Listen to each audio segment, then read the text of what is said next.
Hello, my crafty friends. It's Marie from Marie's Vermont Creations, and today we're going to make this simple shaped Easter egg card. The stamp set that we're going to be using is Extra Sweet Easter, and that was recently featured in the limited edition Easter kit, and also the die that was in that same kit we're going to be using to make the actual card. So I took the largest egg shape, and I'm going to take that and see you leave it off. You take a regular card base, which is folded in half, and you leave a little space off of that when you put the die down and run it through your machine, and it leaves you this little hinge.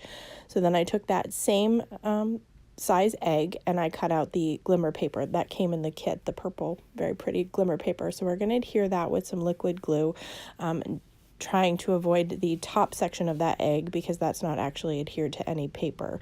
So just right from where that fold is underneath is the only place that you need the glue. So we're going to get that all lined up, and that's the good thing about the liquid adhesive is it gives you a little bit of wiggle room to make sure that everything is lined up where you need it to be. And then we're going to set that off to make sure it dries. I'm going to take the scrap paper that I used to cut out the card base, and we're going to take this chocolate bunny image and stamp that down so that we can fussy cut that out and get it on our card.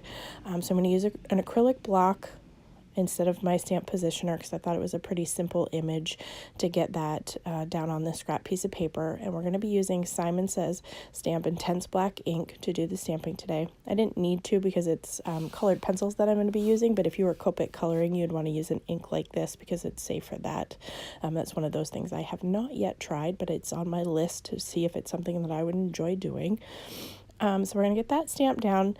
And then I am going to use my Prismacolor colored pencils. I originally had black cherry and chocolate, and then I changed my mind and went with the chocolate for the bunny and then the hot pink for the bow that it's wearing. So I'm going to speed through this, or sped it up so that you wouldn't have to sit through in real time and watch me color this bunny. So we're going to get that all filled in all over. It's a pretty simple image. I didn't do any shading or anything fancy. I just filled it all in, both with the brown and then the pink for the bow. So like I said, it's pretty simple. So I got that. The bunny itself is pretty much colored, and then I just got to get the pink onto the bow. And I don't do anything else with the bow, but for the remainder of the area, I am going to take a blender pen that I had from Stampin' Up!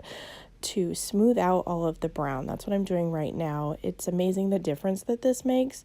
You could also use a stump and some Gamsol to get the same effect. Those are just things I don't happen to have, but I had this tool and it works quite well.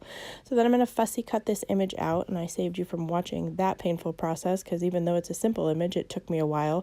I did also run around the whole cutout with a black marker to kind of it covers up the white edge, so it gives you a smoother finish and looks professional. So this purple strip here, I'm showing you that I cut it out using the egg itself so that it will have the exact same shape that you'll need when you put it on the front of the card. So I'm using the anti-static powder tool, to remove any oil or dust or anything from that so we can get the sentiment stamped down with Versamark ink, and hopefully keep the embossing powder where I don't want it, just where we've stamped down. So it just says Happy Easter. So I'm going to stamp that down. I'm going to use some white embossing powder, and I'm going to heat that up until it's smooth and melted. So I'm using a coffee filter to catch, the excess powder so that I can get it back into the jar. And then put it away so I don't make a mess with it because I'm famous for that. So then make sure your heat tool is good and hot, and then you can tell when it's all melted, it gets shiny. So I'm just using some tweezers because it's a smaller piece of paper to keep the heat away from my fingers. And then we're going to just adhere that with some double-sided tape to the back of it, and I'm going to adhere it to the front of the card.